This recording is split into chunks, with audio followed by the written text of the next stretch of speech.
Penggemar klub setan merah Manchester United wajib tahu sejarah patung yang berdiri di depan Old Trafford.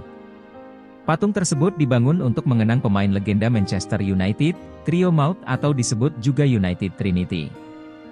United Trinity atau Holy Trinity merujuk kepada trio Manchester United yaitu George Best, Denis Law dan Sir Bobby Charlton. Mereka pernah membantu Manchester United menjadi tim klub Inggris pertama yang memenangkan Liga Champions pada tahun 1968. Manchester United pernah mengalami masa kelam pada 6 Februari 1958. Pesawat yang ditumpangi oleh skuad Sir Matt Busby tergelincir di Bandara Munich, Jerman. Akibatnya, Manchester United harus kehilangan hampir seluruh skuad utamanya karena kecelakaan tersebut. Publik Old Trafford benar-benar berduka saat itu karena kehilangan sejumlah pemain penting dalam skuad terbaik mereka. Namun United tidak mau larut dalam kesedihan. Sang pelatih yang sempat dirawat karena kecelakaan itu digantikan oleh asistennya Jimmy Murphy untuk sementara waktu. Sir Matt Busby kemudian kembali memimpin tim dan membangun skuad baru dengan pemain yang tersisa. Pemain muda jebolan Akademi Manchester United yang sudah menjadi bagian tim sejak musim 1956-1957, Sir Bobby Charlton muncul sebagai bintang baru di musim berikutnya. Ia sukses membukukan 29 gol dalam 38 pertandingan di Liga Domestik meskipun akhirnya hanya mampu membawa United bertengger di posisi runner-up. Pada tahun 1962 datang pula bintang baru striker Denis Law yang direkrut dari klub Italia Torino. Dengan biaya transfer sebesar 115.000 pound yang memecahkan rekor pembelian termahal tim setan merah kala itu.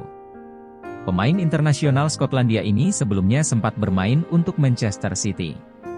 Satu musim berselang lalu lahir George Best dari Akademi Manchester United yang melengkapi deretan bintang ini. Ketiga pemain inilah yang kemudian bahu-membahu kembali menjadikan Manchester United klub yang disegani di Britania dan Eropa. Mereka berhasil membawa Manchester United memenangkan Liga Inggris musim 1964-1965. Ketika itu George Best sudah ikut berkontribusi penting sebagai gelandang serang bersama dengan Denis Law dan Sir Bobby Charlton di lini depan. Kesuksesan mereka tak berhenti sejak itu, menembus semifinal Liga Champions 1965-1966. Kembali menjuarai Liga Domestik musim berikutnya hingga berhasil meraih trofi elit Eropa Liga Champions pada tahun 1968. Trofi tersebut adalah trofi Liga Champions pertama yang didapat oleh Manchester United usai mengalahkan wakil Portugal Benfica dengan skor 4-1. Charlton, Law dan Best menjadi tokoh utama dalam masa jaya tim setan merah. Merekalah yang kemudian dijuluki sebagai The Holy Trinity atau dikenal juga sebagai United Trinity, trio maut paling sukses sepanjang sejarah klub. United Trinity bergantian menjadi ujung tombak mematikan dalam skuad Manchester United di era tersebut. Bayangkan saja total 665 gol telah mereka bukukan dalam 1633 pertandingan di semua ajang. Dalam perjalanan karirnya, mereka pun menjelma menjadi pemain terbaik dunia di mana Denis Law meraih penghargaan Ballon d'Or pada tahun 1964. Lalu Sir Bobby Charlton pada tahun 1966 dan kemudian disusul oleh George Best pada tahun 1968.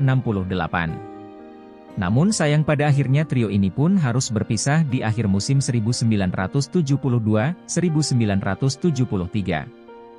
Saat itu Charlton memutuskan untuk pensiun meski akhirnya ia bermain lagi membela klub divisi 3 Preston North, musim 1974-1975. Sedangkan Denis Law kembali ke Manchester City pada awal 1973-1974, sebelum akhirnya memutuskan untuk gantung sepatu di akhir musim. Sementara George Best berhenti pada akhir musim 1973-1974, setelah Manchester United terdegradasi ke Divisi 2. Namun ia bermain lagi pada tahun 1975 hingga akhirnya pensiun pada tahun 1981. Pemain internasional Irlandia Utara ini harus lebih dulu meninggalkan dunia pada tanggal 25 November 2005, dalam usia 59 tahun. 3 tahun kemudian pada tanggal 29 Mei 2018 Manchester United meresmikan patung The United Trinity untuk menghormati kontribusi mereka. Patung karya dari seniman Philip Jackson itu berdiri tepat di depan Old Trafford, berhadapan langsung dengan patung Sir Matt Busby yang diresmikan beberapa tahun sebelumnya.